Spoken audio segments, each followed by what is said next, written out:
பிரியமானவர்களே, கர்த்தர் நல்லவர். இந்த நாள் கர்த்தர் உண்டு பண்ணின நாள். இதுல நாம் களி கூர்ந்து மகிழுவோம். இந்த காலை வேளையிலும் கர்த்தருடைய கிருபை மகா பெரிதா இருக்கிறது. கர்த்தர் ரொம்ப ரொம்ப நல்லவரா இருக்காரு. இந்த வருஷம் முழுவதும் நம்ம ஒவ்வொருவருக்கும் அவர் எத்தனையோ நல்லவரா இருந்தாரு. ஒவ்வொரு நாளும் அவருடைய கிருபையை நம்பி நம்பி முன்னேறி போனோம். இப்பொழுது இந்த வருஷத்தின் கடைசி நாட்களுக்குள்ளாக வந்திருக்கிறோம். நம்ம எந்த அளவுக்கு விசுவாசத்தை கற்று இருக்கிறோம். விசுவாசம் இல்லாமல் தேவனுக்கு பிரியமாயிருப்பது கூடாத காரியம். ஆண்டவரை எப்படி பிரியப்படுத்த முடியும் அப்படின்னா நம்முடைய விசுவாசத்தினாலதான். பாருங்க, நம்ம விசுவாசிக்கும் போது அது ஆண்டவருக்கு ரொம்ப பிரியம். அவரை நம்பும் போது என்னுடைய பிள்ளை என்ன நம்புறா அப்படின்னு சொல்லி ஆண்டவருக்கு அது ரொம்ப பிரியமா இருக்குது. பாருங்க, ஆண்டவர் விசுவாசத்தை சீஷர்களுக்கு கற்றுக் கொடுக்கும் போது பிராக்டிக்கலா அப்படியே சொல்லி கொடுத்தாரு. பாருங்க, ஒரு நாள் ஊழியத்துக்காக போயிட்டு இருக்காங்க. சீஷர்களை கூப்பிட்டு மார்க் 11வது அதிகாரம், என்னோடு கூட மார்க் 11 எடுத்துக்கோங்க. அப்போ ஆண்டவருக்கே ரொம்ப பசி வந்துருச்சு. பசி வந்து ஒரு அத்தி மரத்தை பாக்குறாங்க. அந்த அத்தி மரத்துல போய் பாக்குறாங்க, ஒரு பழம் கூட இல்லை. பார்த்துட்டு ஆண்டவர் சொல்றாரு, இனி ஒரு காலம் ஒருத்தரும் உன்னிடத்துல வந்து கனியை புசிக்க மாட்டாங்க அப்படின்னு சொல்லி சபிச்சிடுறாரு. பாருங்க, மார்க் 11வது அதிகாரம் 12, 13வது வசனத்தை வாசிக்கிறேன். மார்க் 11, 12, 13. மறுநாளிலே அவர்கள் பெத்தானியாவிலிருந்து புறப்பட்டு வருகையில் அவருக்கு பசி உண்டாயிற்று. அப்பொழுது இலைகளுள்ள ஒரு அத்தி மரத்தை தூரத்திலே கண்டு அதில் ஏதாகிலும் அகப்படுமோ என்று பார்க்க வந்தார். அத்திப்பழ காலமாய் இராதபடியினால் அவர் அதனிடத்தில் வந்தபோது அதில் இலைகளை அல்லாமல் வேறொன்றையும் காணவில்லை. 14வது வசனம். அப்பொழுது இயேசு அதை பார்த்து, இது முதல் ஒரு காலம் ஒருவனும் உன்னிடத்தில் கனியை புசியாதிருக்க கடவன் என்றார். அதை அவருடைய சீஷர்கள் கேட்டார்கள். சபிச்சிட்டாரு, இனி ஒருத்தரும் உங்ககிட்ட வந்து கனியை புசிக்க மாட்டாங்கன்னு. போய் ஊழியத்தை செஞ்சுட்டு அடுத்த நாள் திரும்பி வர்றாங்க.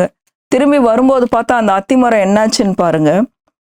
19, 20 வாசிக்கிறேன். சாயங்காலமான போது அவர் நகரத்திலிருந்து புறப்பட்டு போனார். மறுநாள் காலையிலே அவர்கள் அவ்வழியாய் போகும்போது அந்த அத்திமரம் வேரோட பட்டு போயிருக்கிறதை கண்டார்கள். வேரோட பட்டு போயிருக்க. ஆண்டவர் சபிச்ச உடனே பாருங்க, விசுவாசம் நிறைவேறதுக்கு நமக்கு பொறுமை அவசியமா இருக்கு.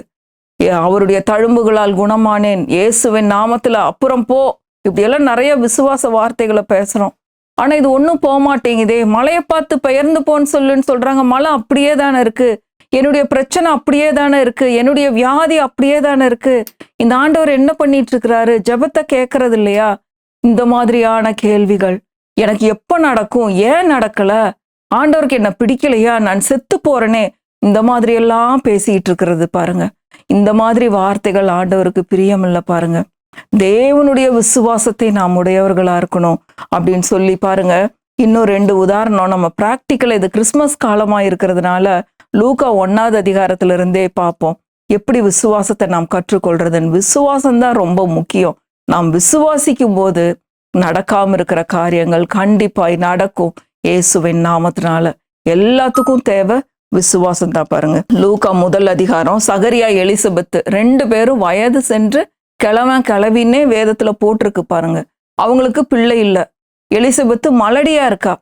அப்போ இவங்க இந்த சகரியாக்கு தேவாலயத்துல தூபம் காட்டுற வேலை. அப்படி தூபம் காட்டிட்டு இருக்கும்போது காபிரியல்ன்ற தூதன் சகரியாக்கு வந்து தரிசனமாகிறாரு. பாருங்க, 7வது வசனம். லூக்கா 1வது அதிகாரம் 7வது வசனம்.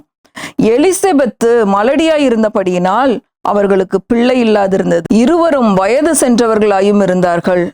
அப்படி இருக்க அவன் தன் ஆசாரிய வகுப்பின் முறைமைப்படி தேவ சன்னியிலே ஆசாரிய ஊழியம் செய்து வருகிற காலத்தில், ஊழியம் செஞ்சுட்டு இருக்கும் போது தேவதூதன் வந்து சொல்றாரு.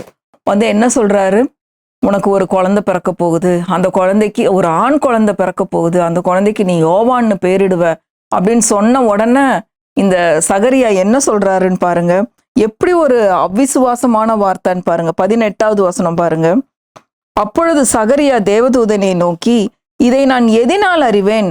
நான் கிழவனாயிருக்கிறேன், என் மனைவியும் வயது சென்றவளாயிருக்கிறாளே என்றான். தேவதூதன் கிட்டேயே போய் இவன் தன்னுடைய இயலாமையை பேசிட்டு இருக்கிறான். நானும் என் மனைவியும் வயது சென்ற கிழவியா இருக்கிறோமே, எங்களுக்கு எப்படி குழந்தை பிறக்கும்? இது எப்படி நடக்கும் அப்படின்னு சொல்லி தேவதூதன் கிட்டேயே போய் அவ்விசுவாசத்தை அறிக்கை பண்ணிட்டு இருக்கிறாங்க. பிரியமானவர்களே, நம்ம ஜெபங்கிற பேர்ல நமக்கு இருக்கிற எல்லா குறைவுகளையும் ஜெபத்துல சொல்லிட்டு இருக்க கூடாது. பாருங்க, கர்த்தர் என்ன வார்த்தை கொடுத்திருக்கிறாரோ, ஆண்டவரே நீர் இப்படி சொல்லி இருக்கிறீர், இப்படி நீர் சொல்லி இருக்கிறீர், நீர் இப்படி செய்ய போகிறீர்னு நம்ம விசுவாசத்தை அறிக்கை பண்ணணும். யாரெல்லாம் என்னுடைய ஜெபம் கேட்கப்படுறதில்ல, ஏன் எனக்கு நடக்கல அப்படிங்கிற சந்தேகத்தோடும் கேள்விகளோடும் ரொம்ப விரக்தி அடைந்த இருதயத்தோடும் துக்கத்தோடும் இந்த செய்தியை கேட்டுக்கிட்டு இருந்தீங்கன்னா நல்லா விளங்கிக்கோங்க. உங்களுக்கு உங்க சூழ்நிலைக்கு நீங்க கர்த்தரிடத்துல போனீங்களா? உங்க சூழ்நிலையை எடுத்துட்டு, ஆண்டவரே இந்த சூழ்நிலைக்கு நான் என்ன பண்ணணும், நான் என்ன செய்ய சித்தமா இருக்கிறீர், இதுக்கு எனக்கு ஒரு வார்த்தையை கொடுங்க அப்படின்னு சொல்லி கேட்டீங்களா? அப்பதான் நம்ம சொல்ல முடியும், கர்த்தாவே உம்முடைய வார்த்தையின்படி ஆக கடவுதுன்னு. இங்க சகரியாக்கு கர்த்தருடைய வார்த்தை போகுது, தேவதூதன் மூலமா போகுது.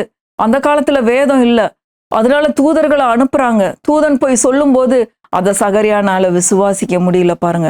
அதனால தூதன் சொல்லிட்டான், குழந்தை பிறக்கிற வரைக்கும் நீ ஊமையாதான் இருக்க போற, உன்னுடைய அவ்விசுவாசத்தினால நீ ஊமையா இருக்க போறான்னு. குழந்தை பிறக்கிற வரைக்கும் வாய் திறக்கப்படல பாருங்க. அதுக்கப்புறம் குழந்தை பிறந்ததுக்கு அப்புறம்தான் சகரியாக்கு வாய் திறக்கப்படுது, யோவான்னு பேரிடுறாங்க. பாருங்க, நம்ம விசுவாச வார்த்தைகளை பேச வேண்டியது ரொம்ப முக்கியம். நம்மளுடைய சூழ்நிலைகளை போய் கர்த்தரிடத்துல முறுமுறுக்கிறத ஜெபமாக ஆக்க முடியாது. அடுத்தது இதே சூழ்நிலை மரியாளுக்கு இருக்குது பாருங்க. மரியாள் திருமணமாகாத ஒரு கன்னி பெண், அவளிடத்துல இதே தூதன் போறாங்க பாருங்க. இதே லூக்கா 1வது அதிகாரம், லூக்கா 1 அதிகாரம் 34வது வசனம் பாருங்க. தூதன் வந்து சொன்னதுக்கு மரியாள் கேட்கிற கேள்வி பாருங்க. அதற்கு மரியாள் தேவதூதனை நோக்கி, இது எப்படி ஆகும், புருஷனை அறியேனே என்றால். உனக்கு வந்து ஒரு குழந்தை பிறக்க போகுது, அதுக்கு நீ ஏசுன்னு பேரிட போற, இப்படி எல்லாம் சொல்றாங்க. சொல்லும் போது மரியாளுக்கு எப்படி இருக்கும், இது எப்படி ஆகும், நான் புருஷனை அறியேனே. இவ கேட்கறது கரெக்ட், இவ ஒரு கன்னி பெண், நான் புருஷனை அறியேனே, எனக்கு எப்படி நடக்கும் அப்படின்னு சொல்லி தன்னுடைய அறியாமையில இவ பேசுறா. அடுத்தது 35வது வசனம் பாருங்க. தேவதூதன் அவளுக்கு பிரதி உத்தரமாக, பரிசுத்த ஆவி உன்மேல் வரும், உன்னதமானவருடைய பலம் உன்மேல் நிழலிடும், ஆதலால் உன்னிடத்தில் பிறக்கும் பரிசுத்தம் உள்ளது தேவனுடைய குமாரன் எனப்படும். இதை வந்து தேவதூதன் தப்பா எடுத்துக்கல. ஏன்னா இவ ஒரு வாலிப பெண், சிறு பிள்ளையா இருக்கா, இவளுக்கு புரியல. அதனால சொல்லி கொடுக்குறாரு. என்ன சொல்லி கொடுக்குறாரு? பரிசுத்தாவி உன் மேல வரும், பரிசுத்தாவினால நீ கற்பந்தரிப்ப, அந்த குழந்தை தேவகுமாரன் எனப்படுவார் அப்படின்னு சொல்லி கொடுத்தோன்ன மரியாளோட வார்த்தையை பாருங்களேன். 38வது வசனம். அதற்கு மரியாள், இதோ நான் ஆண்டவருக்கு அடிமை, உம்முடைய வார்த்தையின்படி எனக்கு ஆக கடவுது என்றால். பிரியமானவர்களே, இன்றைக்கு உங்களுடைய சூழ்நிலையில உங்க வாயிலிருந்து என்ன வார்த்தை வரணும்னா, கர்த்தாவே உம்முடைய வார்த்தையின்படி எனக்கு ஆக கடவுது. என்னுடைய சூழ்நிலை ஒருவேளை கடினமா இருக்கலாம், ரொம்ப மகா பெரிய காரியமா இருக்கலாம், இந்த வருஷமே முடிய போகுது, எனக்கு ஆண்டவர் ஏதாவது ஒரு காரியத்தை செய்தால் ஒழிய நான் தப்பு வைக்கப்படவே முடியாது, நான் அப்படி ஒரு சூழ்நிலையில மாட்டிட்டு இருக்கேன்ற நிலைமையில நீங்க இருக்கீங்களா?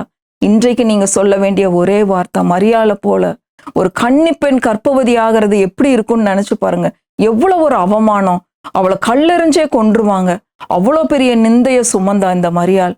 ஆனா அப்படி ஒரு விசுவாசத்தோடு சொல்ற, நீங்க சொல்லிட்டீங்க உம்முடைய வார்த்தையின்படி எனக்கு ஆக கடவுது. இன்றைக்கு உங்களுடைய சூழ்நிலையில நீங்க சொல்லுங்க, கர்த்தாவே நான் விசுவாசிக்கிறேன், உம்முடைய வார்த்தையின்படி எனக்கு ஆக கடவுதுன்னு நீங்க சொல்லி அவருடைய சித்தத்துக்கு நீங்க காத்திருந்து பாருங்க. அவருடைய வாக்கு தத்தங்களை எடுத்து இரவும் பகலும் தியானித்து விசுவாசத்தை அறிக்கை பண்ணி வாங்க. நிச்சயமாகவே உங்களுடைய சூழ்நிலைகள் மாறுவதை பார்ப்பீங்க. உங்களுடைய விசுவாசமானது உங்களுடைய காரியங்கள்ல உங்களுடைய சூழ்நிலைகள்ல இருந்து நீங்க விடுதலையாகிறத நீங்களே பார்ப்பீங்க. பிரியமானவர்களே, பாருங்க 37வது வசனம். 37வது வசனம் இன்றைக்கு உங்களுக்கான வாக்கு தத்துவம். தேவனாலே கூடாத காரியம் ஒன்றுமில்லை. இந்த 2 வார்த்தை இன்னைக்கு மறக்காதீங்க. தேவனால் கூடாத காரியம் ஒன்றும் இல்லை. அங்க சகரியா விசுவாசிக்காம போனா, இங்க மரியாள் அழகா விசுவாசிச்சு உம்முடைய வார்த்தையின்படி எனக்கு ஆக கடவுதுன்னாரு. அப்படி வார்த்தையின்படி விசுவாசிக்கிறவர்களுக்கு கூடாத காரியம், தேவனால் செய்யக்கூடாத காரியம் ஒன்றுமே இல்லை. எல்லாமே தேவனால் கூடும். விசுவாசிக்கிறவனுக்கு எல்லாம் கூடும். பாருங்க, நம்ம சொல்ல வேண்டிய ஒரே வார்த்தை, உம்முடைய வார்த்தையின்படி ஆக கடவுது. நம்ம சாகவும் வேண்டாம், ஏன் ஆண்டவர் ஜெபத்தை கேட்கலன்னு ஆண்டவரை மறுதளிக்கவும் வேண்டாம், குழப்பமோ சந்தேகமோ எதுவுமே வேண்டாம். ஏன்னா கர்த்தர் தம்முடைய வேதத்தை நமக்கு கொடுத்திருக்கிறார், அவருடைய வார்த்தைகளை கொடுத்திருக்கிறார். இன்று நம்மளுக்கு வேலை அவருடைய வார்த்தைகளை விசுவாசிச்சு பொறுமையா இருக்கணும். பொறுமையா இருக்கும்போது நம்ம வாயை திறந்து பேசும்போதே நம்மளுடைய ஜெபம் கேட்கப்படும். வாயை திறந்து ஆண்டவர் சொல்லும் போதே அந்த அத்திமரம் பட்டு போயிற்று, வார்த்தை புறப்படும் போதே பட்டு போயிற்று. பிரியமானவர்களே, இன்றைக்கு நாம் விசுவாச வார்த்தைகளை பேசும்படியாக அழைக்கப்பட்டிருக்கிறோம். இந்த கிறிஸ்துமஸ் காலங்கள்ல வரப்போற புதிய வருஷத்துக்கு ஒரு புது விசுவாசத்தோடு விசுவாசிக்கிற நாம் புதிய காரியங்களை, புதிய வார்த்தைகளை, கர்த்தருடைய வார்த்தைகளை பேச பழகி கொள்வோம். நிச்சயமாகவே நம்மளுடைய சூழ்நிலைகள் மாறும். வாயின் வார்த்தைகள் மாறும்போது நம்மளுடைய சூழ்நிலைகள் மாறுவதை நாமே கண்டு கர்த்தரை மகிமைப்படுத்துவோம். கர்த்தர் நல்லவர், அவரை துதியுங்கள், அவர் கிருபை என்றும் உள்ளது. ஆமென், ஆமென், ஆமென்.